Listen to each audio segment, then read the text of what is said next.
Welcome है आप सबका एक और नए सेशन के अंदर। तो जैसे कि आप सब जानते हैं कि कल से मैच शुरू हो रहा है। ब्रेकिंग न्यूज आपको दे रहे हैं, पीएसएल का एंथम रिलीज हो गया हुआ है और इसके ऊपर हमने देख भी लिया, सबने एक साथ बैठ के यहाँ पे देखा है। इसके ऊपर इनका पॉइंट ऑफ व्यू भी देंगे, कैसा एंथम लगा। अली जफर ने गाया जिन्होंने पहले 3 सीजन में गाया था। इसी के साथ साथ इंडिया वर्सेस इंग्लैंड का जो बड़ा मैच है, तीसरा टेस्ट मैच है, एक एक से सीरीज लेवल चल रही है। तीसरे टेस्ट मैच में क्या होने जा रहा है, कौन जीतेगा। फ्लैट ट्रैक तो बना हुआ है, पिच जो है बिल्कुल फ्लैट है, लेकिन एंड के ऊपर जाके स्पिनर्स को भी इसमें मदद मिलेगी जो हमने देखा था पिच को।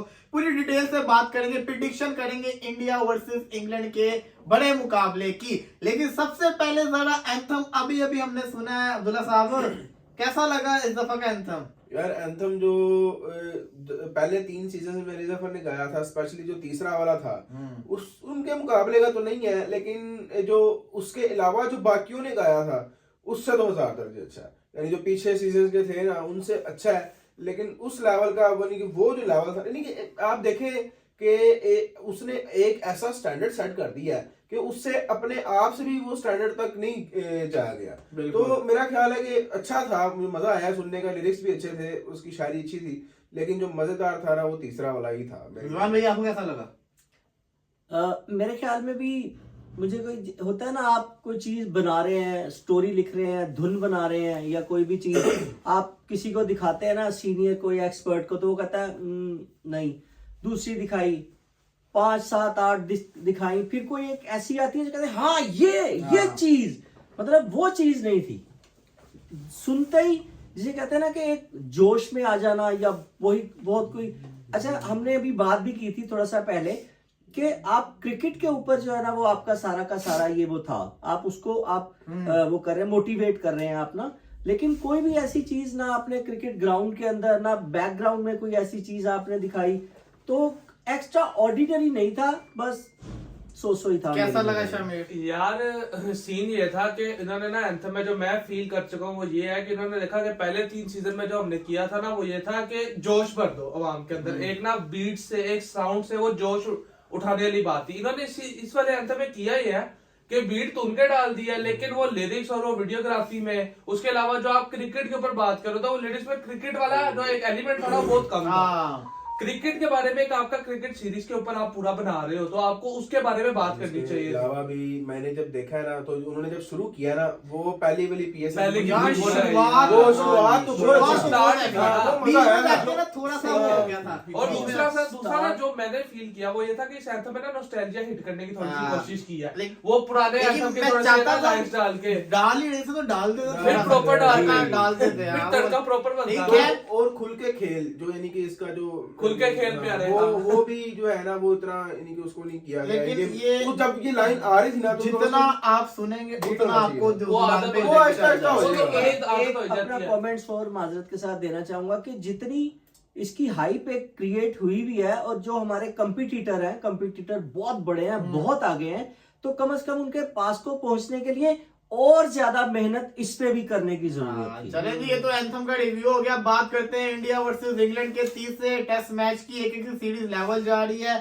इंग्लैंड की प्लेइंग 11 दोबारा से आपको बता देता हूं, जो उनकी टीम खेल रही थी वही टीम खेल रही है। बस उन्होंने क्या किया, एक स्पिनर को कम करके फास्ट बॉलर को ऐड किया, मार्क वुड, जिमी एंडरसन के साथ साथ टॉम हार्टली स्पिनर होंगे और इसी के साथ साथ रेहान अहमद स्पिनर होंगे। तो ये इनकी बॉलिंग लाइन में बैटिंग उन्होंने वही रखी है। जोनी बेस्टो और जो रूट को प्रॉपर चांस दिया जा रहा है। इंडिया की टीम अब देखना क्या होगा, क्या केएस भारत खेलेंगे या ध्रुव जॉर्डन को चांस दिया जाएगा। केएल राहुल की जगह तो सरफराज खान डेब्यू करने जा रहे हैं। और अब ये देखना, क्योंकि पहले 2 टेस्ट मैचेस में इंडिया ने 2 फास्ट बॉलर खिलाए थे। अब इंग्लैंड ने एक दिन पहले अपनी 11 बता दी, उन्होंने 2 फास्ट बॉलर खिला लिए। तो अब देखना यह है कि क्या इंडिया 2 के साथ ही जाएगी या इनके ऑपोजिट करेगी। क्योंकि जो पिच हमने देखी रिजवान भाई, इस पिच के ऊपर साफ पता चल रहा है कि बैटिंग ट्रैक है, फ्लैट है। लेकिन गौर से अगर आप देखें तो फिर जैसे टेस्ट मैच की पिच हर दिन चेंज होती है, हर सेशन चेंज होती है, आखिरी दिनों में जाके स्पिनर्स को मदद तो मिलनी है। तो अब देखना, टॉस बड़ा इंपॉर्टेंट फैक्टर होगा।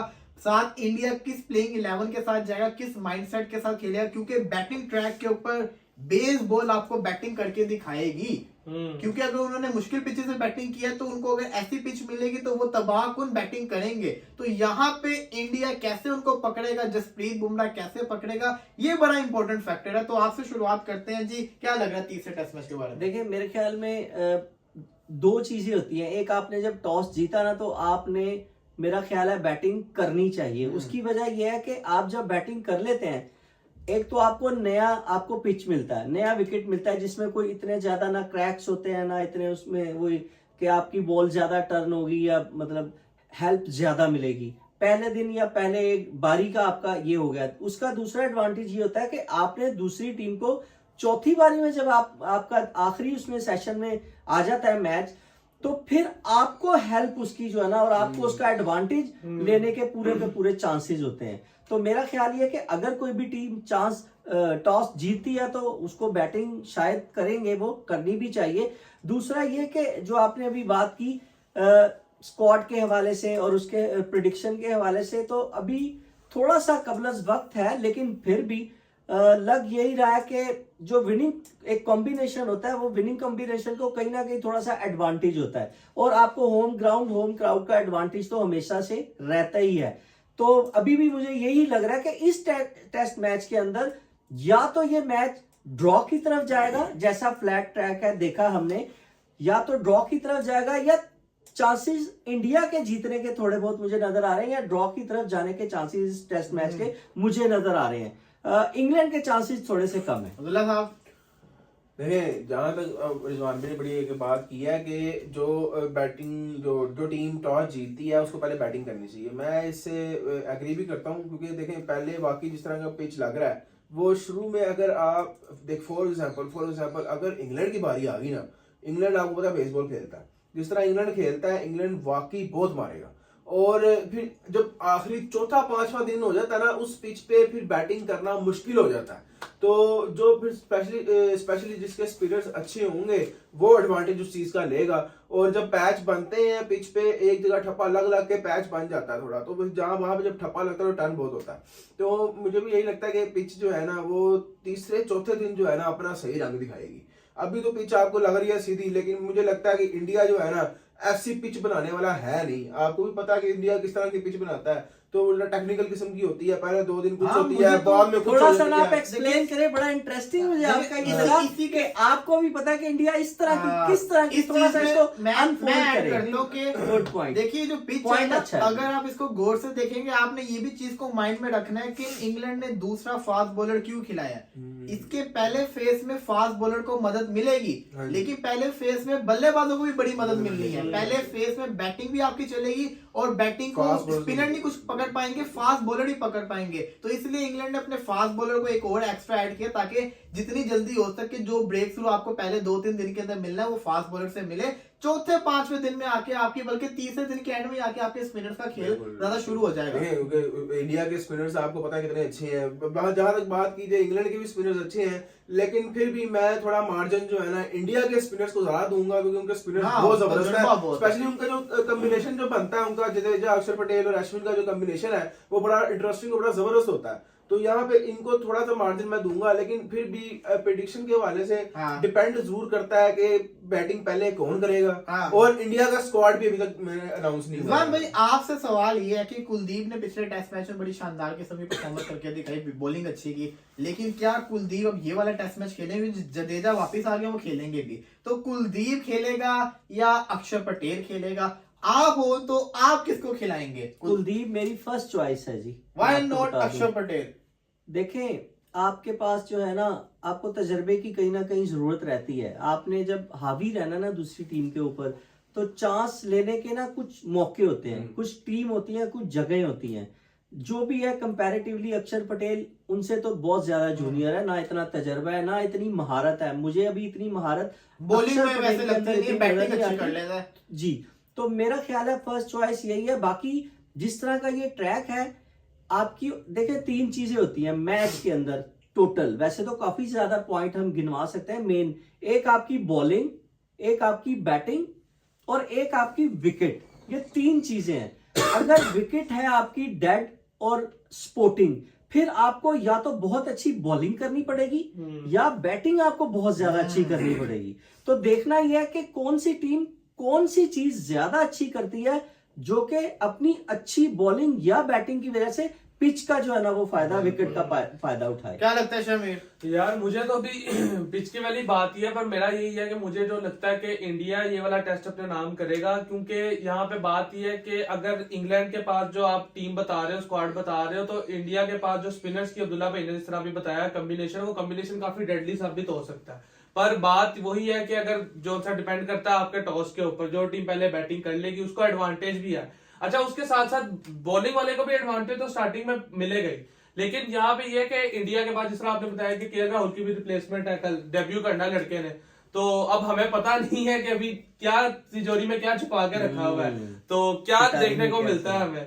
तो फिर भी मेरी प्रेडिक्शन ये है, मुझे भी ये लगता है कि इंडिया ये अपने नाम कर ले। इंडिया प्रेडिक्शन जब आपने शुरुआत कर ली तो ऐसे ही शुरू हो जाते हैं। मुझे ऐसा लगता है कि ना ये वाला जो टेस्ट मैच है ना, ये इंग्लैंड अपने नाम करेगा, क्योंकि जो भी है बेसबॉल जो है वो अटैकिंग क्रिकेट खेल रहे हैं। तो सबसे मैं अपने वजह भी बता दें, एक्सप्लेन कर देता हूँ। पहला फैक्टर कि आपको पता है पहले टेस्ट मैच में उन्होंने डोमिनेट किया, दूसरे टेस्ट मैच में भी उन्होंने मुकाबला किया था, चौथे दिन तक लेके गए और दोनों इनिंग्स के अंदर रन करना मुकाबला उन्होंने फाइट किया। जिस टीम ने इंडिया के अंदर फाइट किया है वो इंग्लैंड है, इस सीरीज में उन्होंने साबित किया है। तीसरे टेस्ट मैच के अंदर जो पिच है वो उनको थोड़ी फेवर कर रही है, उनकी बैटिंग के लिहाज से उनको सपोर्ट करेगी। दूसरी बड़ी वजह, रोहित शर्मा वाहिद इंडिया की बैटिंग लाइनअप में एक प्लेयर है जिसने 50 टेस्ट मैचेस खेले हुए हैं। दूसरे नंबर पे आता है शुभमन गिल जिसने 20 खेले हुए हैं, जायसवाल 6, केएस भारत बहुत कम मैचेस, सरफराज खान डेब्यू करेगा, रजत पाटीदार का दूसरा मैच होगा, ध्रुव जोड़ल जो खेलेगा वो भी डेब्यू करेगा।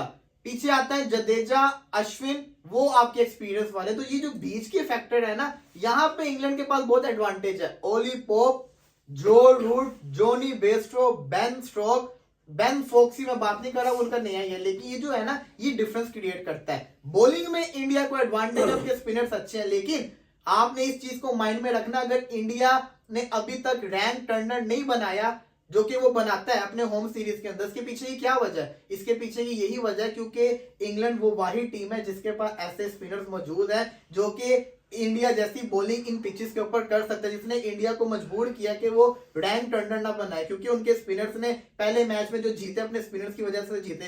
अगले टेस्ट मैच में उनके स्पिनर्स ने बड़ी शानदार बॉलिंग की, तो ये मजबूर किया कि ऐसी पिच ना बनाए कि जिसपे स्पिनर्स को फायदा हो। और सबसे बड़ी वजह है कि स्पिन में जहां पे इंडिया के स्पिनर्स कामयाब होते हैं वहां पे इंडिया के बल्लेबाज स्पिन के अगेंस्ट बड़ी ज्यादा स्ट्रगल करते हैं। तो उन्होंने अच्छा फैसला किया कि बैटिंग ट्रैक के ऊपर गए, क्योंकि हमने देखा है अफ्रीका के अंदर फास्ट बॉलर को सूट कर रही थी पिच, इंडिया ने वहां पे 2 दिन, बल्कि 2 दिन भी 1.5 दिन के अंदर test match, second test match जीता था। तो वो उन्होंने वो सौरव गंगोली वाली बात सही है कि जब आपके पास अच्छी क्वालिटी के फास्ट बॉलर हो तो फिर स्पिन ट्रैक ना बनाए, रच के अच्छी पिच बनाए ताकि बैटिंग भी चले, फास्ट बॉलिंग भी चले। वर्ल्ड क्लास बॉलर तो है, लेकिन फिर भी ऐसी कंडीशन मुझे लगता है कि ना ये इंग्लैंड को फेवर करेंगी और इंग्लैंड को चौथे 5वें दिन के अंदर शायद जाके मुश्किल हो सकती है, लेकिन पहले 3 दिन के अंदर इंग्लैंड को फेवर करेगी। और बेन स्टोक्स माइंड गेम खेलता है पैट कमिंस की तरह, वो बड़ा खतरनाक कैप्टन है। रोहित शर्मा में प्रेशर बड़ा होता है मीडिया का, तो ये चीज में इंडिया थोड़ी स्ट्रगल करेगा। सीरीज इंडिया ही जीतेगा, 3-2 वाली प्रेडिक्शन मेरी अभी भी कायम है, लेकिन जो तीसरा मैच है ना ये इंग्लैंड अपने नाम कर लेगी। आप क्या कहेंगे? देखें, जो आपने एक खिलाड़ी की बात की ना बेन फोक्स की, हाँ। ये मैच बेन स्टोक और बेन फोक्स लेके जा रहे थे, जो वो उनकी भागीदारी जो लग गई थी ना, तो एक टाइम पे ये लग रहा था कि यार ये मैच जा रहा है। वो तो फिर उसने गलती की और रन आउट हुआ, और उसके बाद सारे मैच का फिर वो अकेला वो प्रेशर को हैंडल भी नहीं कर सका, वो भी आउट हो गया। तो वहां पे उस नंबर पे वो एक बड़ा अच्छा इजाफा है। लेकिन फिर भी मुझे मतलब यही लग रहा है कि इंडिया इस मैच में जो है ना वो कमबैक मतलब डोमिनेंट रहेगा।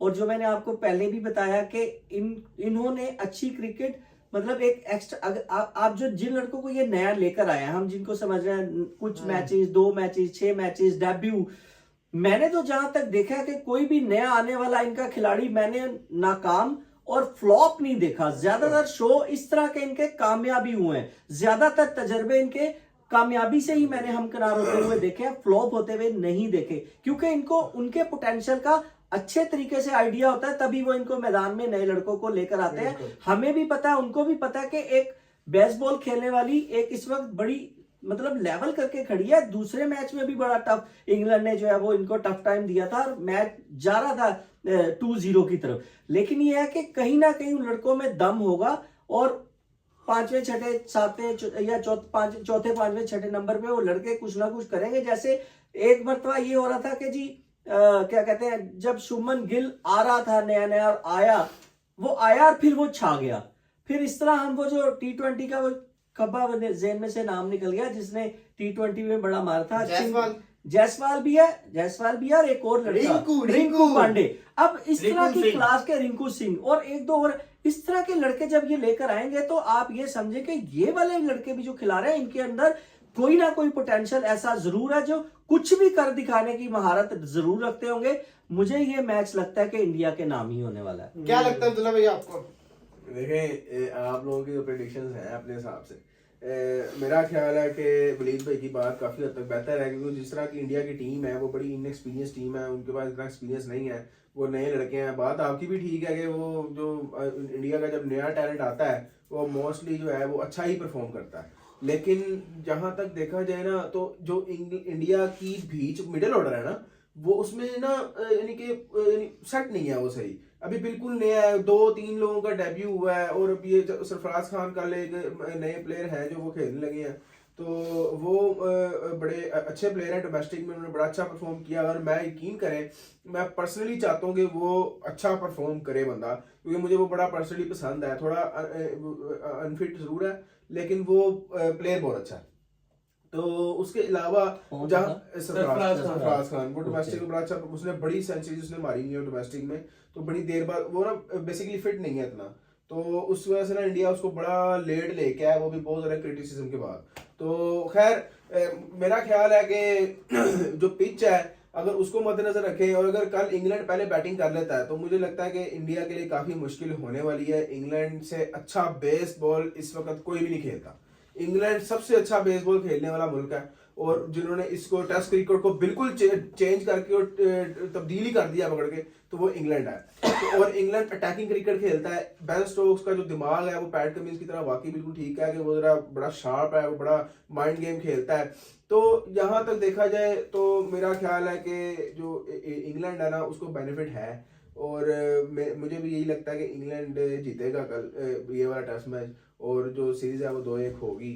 और मैं हमारे यहाँ पे 2-2 हो गए, 2-1 तो होगी, कोई भी जीते तो 2-1 तो होगी। लेकिन ये जो सीरीज है ये 5 टेस्ट मैचेस की 3-2 या 2-3। मैं तो कहता हूँ सीरीज 2-2 हो पहले, फिर मजा आएगा। और फिर इंग्लैंड को इंडिया हराए हमें ज्यादा। मैं आपको बड़ा बताऊं, पिच वाकई देखने में लग रही है कि भाई सीधी है, फ्लैट है, तो फास्ट बॉलिंग को जरा देगी हेल्प। लेकिन मैं आपको बताऊं जब इस पे पैच पड़ेंगे ना तीसरे दिन तक आपको पिच से थोड़ी चेंज जरूर नजर आएगी। ये इंडिया जो है ना, मैंने इंडिया को नहीं देखा कभी भी कि इंडिया बिल्कुल फ्लैट ट्रैक वो बना रहा हो और अपने स्पिनर्स को मदद ना दे। भूल गए अहमदाबाद का टेस्ट मैच ऑस्ट्रेलिया के गेम जो ड्रा हो गया था, कोहली का सेंचुरी, शुभमन गिल का उधर से वो भी पड़ गए थे। लेकिन ये उन्होंने एकदम ही वो बिल्कुल चेंज कर दिया था। लेकिन मैच ड्रा नहीं होगा।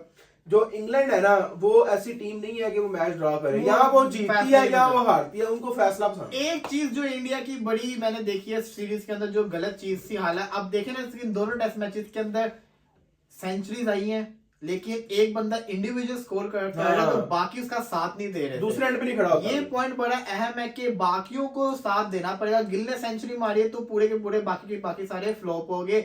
जायसवाल ने 200 मारा तो बाकी के सारे फ्लॉप हो गए। ये चीज पे वर्किंग करनी पड़नी है कि पार्टनरशिप लगानी पड़नी है, दोनों खिलाड़ियों को लंबा लेके जाना पड़ना है। इंडिविजुअल करेंगे तो मैच मुश्किल में फंसेगा, अगर सारे चलेंगे तो फिर आप डोमिनेट करेंगे स्ट्रेस मैच के अंदर। तो एक मतलब के दो चले बड़ा मजा आएगा स्ट्रेस मैच के अंदर। 2 पॉइंट और एक तो ये कि अब ये जैसे सरफराज एक ऐसा नाम है, सरफराज आया है ना, सरफराज कुछ भी करेगा, सरफराज नहीं करेगा, मीम्स जो है ना वो बहुत ज्यादा इस नाम के बाद। पर देखते हैं क्या होता है। दूसरी बात ये कि जब हम आपको पता है कि पहली इनिंग्स के अंदर 209 किया जायसवाल ने 209, जबकि मेरी नजर में जो दूसरी इनिंग्स थी, जबकि तीसरी बारी थी मैच की, पहली इनिंग्स उनकी इंडिया की, दूसरी इनिंग्स इंग्लैंड की और तीसरी बारी इंडिया की। उसमें जो शुभमन गिल का 100 था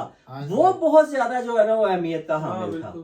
ये चीजें जो बड़ा अहम बड़ी अहम होती है। जो 100 रन का ही फर्क पड़ा था बाद में, तो वो हाँ 100 रन की जी, शुभमन yes. गिल की जो बारिश 109 से ही मेरे ख्याल में हाँ जी, जीता और 109 106 ऐसा कुछ था। किया 106 शायद। इससे कुछ ऐसा ही मिलता जुलता फिगर था, तो इतना ही फर्क शुभमन गिल की बारी का बहुत फर्क पड़ा। यस, और दूसरी लेकिन पारी में छोटे छोटे हाँ। रन जो है ना ऐड करते रहे, वो जो होता है ना, जैसे इन्होंने बात की 1 पे 2 पे 3 4 5 पे, वो उससे जो है ना बड़ा डैमेज आपको देखिए ना, आता है एक सामने। अगर प्लेयर आपका 100-150 कर रहा है, उसके साथ खड़ा हुआ है, Yes. 30-40 भी कर लेता डबल है, फिगर, तो बड़ी डबल बात फिगर, जाती है। 20 प्लस 30 प्लस में जाए तो एक अच्छा टोटल हाँ, आपके total बन सामने जाता है, बोर्ड पे लग जाता चलें है। लेट्स सी, देखते हैं क्या होगा। आपके साथ पूरे टेस्ट मैच में जुड़े रहेंगे, हर चीज की अपडेट आपको देंगे। नहीं। फिलहाल के लिए नए का भी बता दो जो कल से इंशाल्लाह ऐसा कहते हैं ना, कल आपको थोड़ी न्यू जगह पे, न्यू वेन्यू के ऊपर मिलेंगे।